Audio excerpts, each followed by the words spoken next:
Welcome back, YouTubers, to my channel of an everyday life of an Aspie. If you're following me, I'm Aspie. I'm all about creating mental health and awareness, sharing my life stories with Asperger's syndrome, as well as sharing these life stories along with these tips and tricks of these signs and symptoms that you may see of the mental health series, regardless what I share. Also, I share basically also some message of hope for you all as a mental advocate, regardless what it may be, and hopefully with some other bits and pieces along the way that for you all to enjoy. So it has brought to my attention, as I said, hopefully some of these mental health series will come to effect, as well some other ones that I want to share with you all, hopefully on the channel, that will be best for you guys suited. Hopefully, if not, then I humbly apologize, but just, feel free to just share them along, regardless what they may be it, everyday personal struggles series that I do, from the beauty from ashes versus my mental health series, or whatever it may be, so that we can engage and learn from one another, because it's all about hopefully for us to engage and support one another, and hopefully we feel safe, not free feeling like we're judged or whatever it may be. So it has been brought to my attention. This is one that was obviously, as I said, basically going to be into 6 parts. This is how to overcome social anxiety. Before I begin this, I humbly apologize in advance if some of these tips and tricks may sound familiar, or just the advice and such, but it's always a good key reminder just to go through it all again and hopefully learn from it. And also another heads up, also as a disclaimer, I'm no medical professional. I'm just your normal everyday Joe vlogs, just sharing you my life stories and experiences, along with tips and tricks of or coping mechanisms of how I go with my everyday struggles. Some of this may be of help to you. If not, then you can always try them step by step with these tips and tricks, along with also if you see any signs and symptoms, however, do seek professional help, or seek an opinion based on these if you feel it doesn't deem fit for you. Because as I said before, I can't stress it enough with this disclaimer that I don't forever condone anyone to do self-harm. I want you all to feel safe, happy and secure in your own environment, or wherever you guys may be.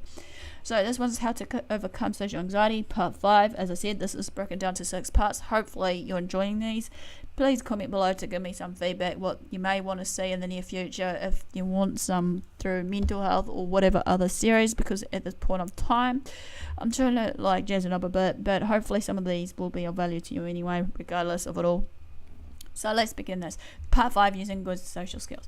Number 1, ask questions. One of the easiest ways to get more comfortable in one-on-one conversations in our everyday life or group discussions is to ask questions. We shouldn't be afraid of asking questions, regardless what it be, because some of the questions we may ask is what someone else may be feeling at that same time. Because I've learned this in the past when I've been withdrawing myself from class, or holding myself back in class when it comes down to social engagement or interaction with the students, or what have you, or shall we say my classmates back in the days in school.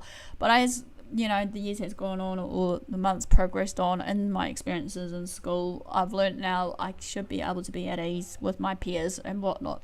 So I still struggle to this day, however, just to bear in mind though, even though yes, I'm learning day in day out that I shouldn't be afraid or whatever, because if I do that, I'm putting things up in the way, be it my walls or my barriers or whatever it may be. But then again, as the saying goes, you never know in the meantime what's gonna happen. But anyway, you might be able to put others at ease if you ask sincere and open-ended questions, regardless what they are. Start with the general questions, such as maybe, what have you been up to today?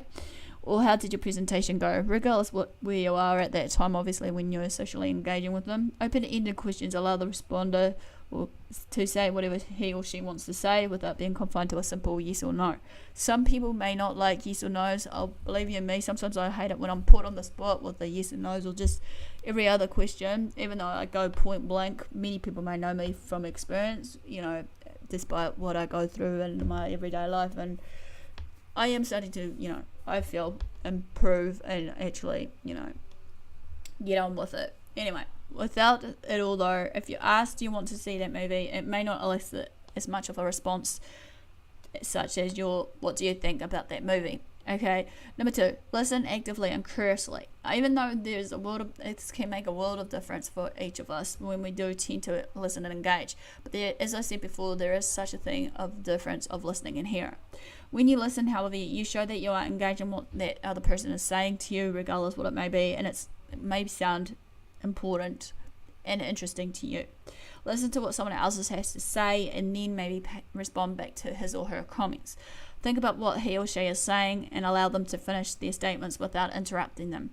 Pay attention to your body language. However, body language can say all about, what you're up to. Obviously, this is a big factor in making conversations with people, even though it is unspoken.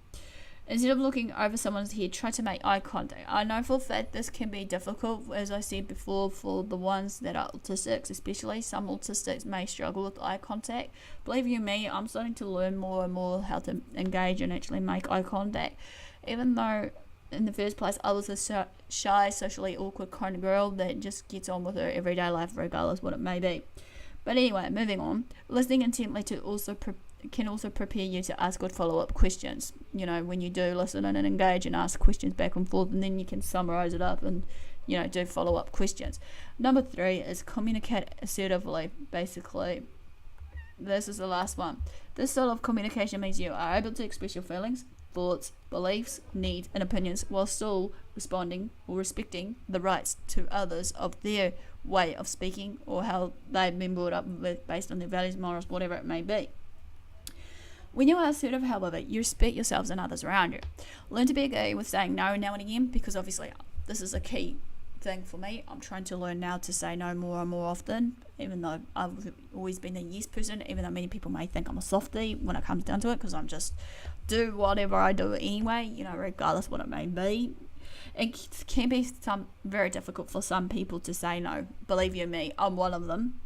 But saying yes or agreeing to something that you can't or don't really want to do this can cause stress and resentment, even though many people may just say yes to just keep the person happy on the other end, just to please them. But again, you're going to need to realize, in engaging, sometimes we need to bear in mind, we have the rights and freedom to think for ourselves and speak for ourselves if we feel something doesn't deem fit.